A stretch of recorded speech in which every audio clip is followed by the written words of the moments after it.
1978 Ford Mustang II, located in Fayetteville, AR, valued at $11,000. The seller's description is straight and to the point. They say it runs good, but needs cosmetic work. They also mention the odometer has rolled over, and they're just letting it go because they bought another car. You gotta respect an honest seller. Visually, this thing screams 1970s nostalgia. You've got that aggressive black paint job, accented by those bold red and orange racing stripes, giving it that unmistakable Cobra flavor. Looking at the interior shots, you get a classic, no-nonsense, black cabin with sporty bucket seats that pull you right back to the disco era. While the seller didn't pop the hood for the photos, these 78s typically packed either the economical 2.3-litre four-cylinder, the 2.8-litre V6, or the legendary 5.0-litre 300 to V8, whichever it has. It's sitting in a lightweight, nimble chassis. Historically, the Mustang gets a lot of unfair hate from muscle car purists, but the truth is, this car saved the Mustang. Born right in the middle of the 1970s oil crisis, Ford had to radically downsize the platform. Back then, it wasn't trying to outmuscle big block dragsters. Instead, it was going head-to-head with cars like the Chevy Monza and sporty, fuel-efficient imports like the Toyota Celica. It traded massive horsepower for handling and efficiency, and because of that, it sold like absolute crazy. Why should you care about a 78 Mustang II? Because in a modern car scene overwhelmed by silent, ultra-fast, look-alike EVs, this car is a quirky, analog project that won't bankrupt you. 1971 Ford Torino, located in Stratford, Mo, valued at $57,000. The example we're looking at today is powered by Ford's legendary 351 Cleveland V8, paired with an automatic transmission. Back in the day, the 351 Cleveland earned a reputation for its high-flow cylinder heads and strong performance potential, making it one of Ford's most respected small-block V8 engines. According to the seller, this Torino comes equipped with power steering, power brakes, front disc brakes, rear drum brakes, air shocks, and the highly desirable shaker hood setup. Those features make it not only more enjoyable to drive, but also give it the aggressive muscle car appearance enthusiasts love. Historically, the 1971 model year marked the beginning of the Torino's second generation. Ford redesigned the car with a longer, lower, and more muscular body style. It was also the same era when Ford was heavily involved in NASCAR, helping the Torino build a performance-oriented image that still resonates with collectors today. Compared with rivals such as the 1971 Chevrolet Chevelle, Plymouth Road Runner, and Dodge Charger, the Torino occupies a unique position in the collector market. Chevelles typically command higher prices due to their popularity, while motor models often attract die-hard enthusiasts. The Torino, on the other hand, offers similar muscle car presence and V8 performance while remaining somewhat overlooked, which can make it an attractive value proposition. The 1971 Ford Torino is becoming increasingly appreciated by collectors.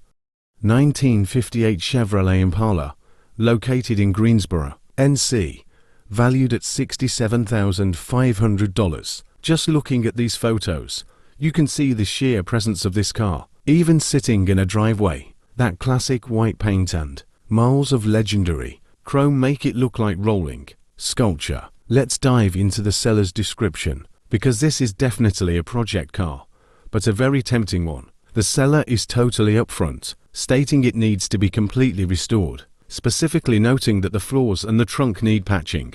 But here is the absolute best part. They claim it runs and drives perfectly. It is always a huge win when a project car moves under its own power. Oh, and in true marketplace fashion, the seller left a strict note: text me. Do not call unless you text first. You gotta love honest sellers. Let's talk about why this specific year is so incredibly special. 1958 was the very first year the Impala nameplate was ever introduced, debuting as the absolute top-of-the-line trim for the Bale Air. It featured a one-year-only body style that was longer, lower, and wider than anything Chevy had built before. Back then, it was going head-to-head with heavy hitters, like the Ford Fairlane 500 and the Plymouth Belvedere, but the Impala, with its quad headlights and uniquely sculpted rear fenders, arguably stole the show and defined an entire era of cruising. This 1958 Impala is authentic American art. Restoring this car isn't just fixing a vehicle, it is preserving a masterpiece. Firing up your welder to save this running and driving this survivor. 1966 Chevrolet Chevelle SS Pro Street, located in Minneapolis, MN, valued at $44,500. Just look at the stance on this bright purple beast with that massive blower sticking right out of the hood and those insanely wide tires tucked in the back. This thing screams pure aggression. Let's dig into the seller's description, because the spec sheet on this is wild. First off, this is a true 138 car, meaning it's a factory original super sport, not a clone. It's been fully tubbed and built into a pro street weapon. Under the hood is a massive 468 cubic inch big block V8, topped off with a blower, dual demon carbs, MSD ignition, and yes, even us, putting that power to the ground, is a TH400 automatic with a trans brake and a 4500 stall converter. Out back, it's rocking a Ford 9-inch rear end with a 4-link coilover suspension, Dana Strange axles, and a Mark Williams drive shaft. The seller says the paint and interior are both a solid 9 out of 10. It is a turnkey drag strip terror. Let's talk history. Back in 1966, the Chevelle SS 396 was the undisputed heavyweight champion of the street, going toe-to-toe with legends like the Pontiac GTO and the Ford Fairlane GTA. But this specific car represents the peak of the pro street movement, a culture dedicated to taking classic muscle cars, slapping in drag racing drivetrains, tubbing the rear ends, and keeping them completely street legal. You don't just drive a pro street Chevelle, you aim it and hold on. Now, let's look at this from our perspective here in 2026. Right now, firing up a blown, nitrous-injected 468 big block, an absolute act of rebellion. 1970 Oldsmobile for $142, located in Poughkeepsie, NY, valued at $69,900. Now, I know that is a serious chunk of change, but when you look at the condition and the pedigree of this absolute beauty, you'll see why it commands that premium price tag. Let's talk about what makes this specific year so legendary. 1970 was the holy grail for General Motors because they finally lifted their corporate engine displacement ban that allowed Oldsmobile to cram their massive 455 cubic inch big block V8 between the fenders. We are talking about a staggering 500 pound-feet of earth-shattering torque straight from the factory. Inside, it's all classic 70s swagger with beautiful bucket seats and a center console. It is incredibly clean and ready to dominate the streets. Back in the day, the 442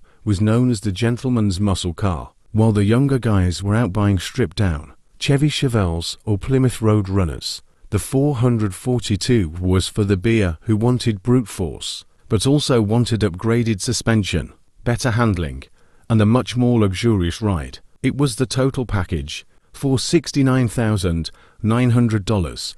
You aren't just buying a car, you are buying a blue-chip investment. Would you drop 70 grand to put this legend in your garage?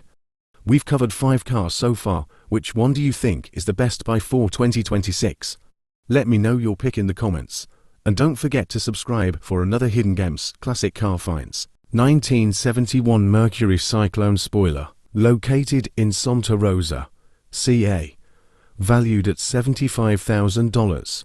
And while that might sound like a chunk of change, wait until you hear exactly what this car is hiding under the hood. Let's read through the seller's description because the spec sheet on this thing is legendary. This isn't just a standard Cyclone. This is a factory drag pack car packing the almighty 429 Super Cobra Jet V8, mated to a driver-focused 4-speed manual. Best of all, the seller says the engine and transmission are completely numbers matching. It gets better. This is a true W code car rocking a vicious 4.30 Detroit locker rear end. The listing also mentions it's a rust-free survivor that runs, stops, and drives well, and that it was actually a factory grabber yellow car originally. Back in 1971, Mercury was positioned as Ford's upscale, gentleman's brand, while everyone else on the block was buying Chevy Chevelle SS's or Plymouth Road Runners. The Cyclone spoiler was for the guy who wanted a slightly more refined ride but still wanted to absolutely dominate the drag strip on Sunday. It has that massive, aerodynamic front nose that was quite literally built to conquer NASCAR super speedways. Here in 2026, finding a numbers matching, big block manual muscle car with this kind of racing pedigree is getting nearly impossible. 1966 Pontiac GTO, located in Stillwater, OK.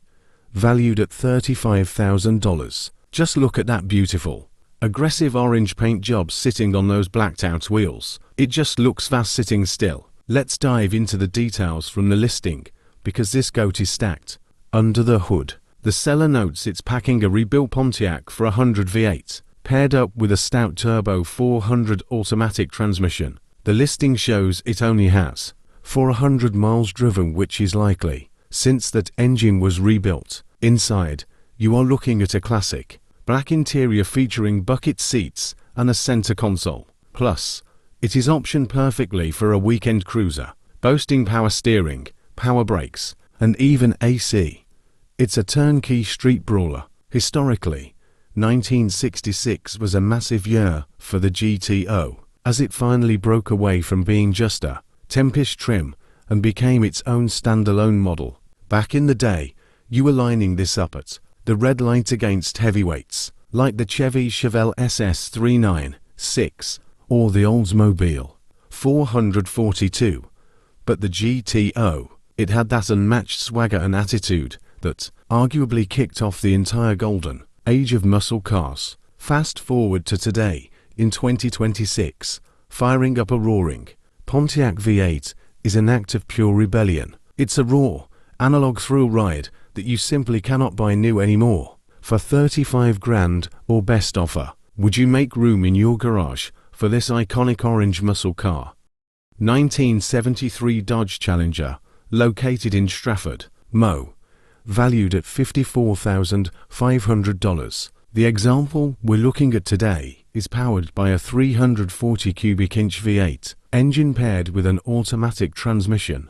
According to the seller, it's equipped with power steering, power brakes, front disc brakes, rear drum brakes, bucket seats with a center console, front fender mounted turn signal indicators, and hood pins. It also features front and rear spoilers, painted steel wheels, aftermarket Sunpro gauges, and a Clarion stereo system. Overall, it presents itself as a clean, driver-friendly classic that's ready to be enjoyed on the road. Historically, 1973 was an interesting year for the Challenger. It came during the decline of the original muscle car era, new emissions regulations, rising insurance costs, and the looming fuel crisis forced manufacturers to reduce horsepower. Even so, Dodge managed to preserve much of the Challenger's aggressive styling, including its long hood, wide stance, and unmistakable presence. Compared to competitors like the 1973 Chevrolet Camaro,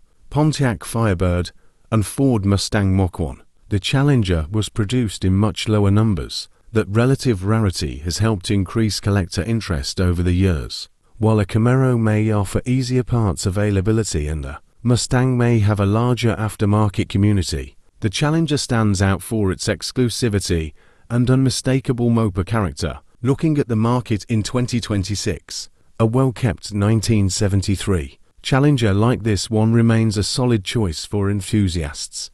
1969 Pontiac Firebird, located in Temecula, car, valued at $28,000. Just look at this beauty, that crisp black paint and Pontiac's iconic split front grille. It looks incredibly sharp sitting still. Let's check out the seller's description, because this bird has the goods. Under the hood, it is rocking a massive 400 cubic inch V8, fed by a 4-barrel carburetor, breathing through a dual exhaust system. Power hits the pavement via an automatic transmission and a stout 10-bolt Posey rear end. The seller notes it was completely restored about 10 years ago and remains a very nice driving car. Plus, it's loaded with cruiser-friendly options, power steering, power brakes, and even at sea to keep that gorgeous blue interior cool.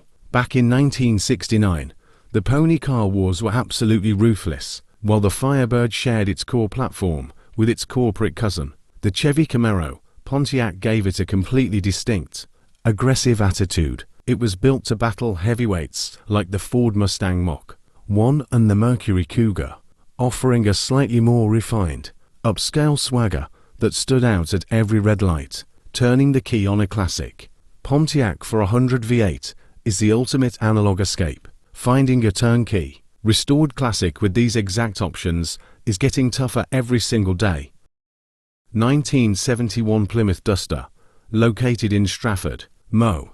Valued at $37,500. Today, we are looking at one of the greatest underdog muscle cars ever built. Just look at that stunning gold Duster package, with a recent repaint and those aggressive black side stripes. This classic moper is sitting right and ready to turn heads. Let's check the seller's description, because this thing checks all the right boxes.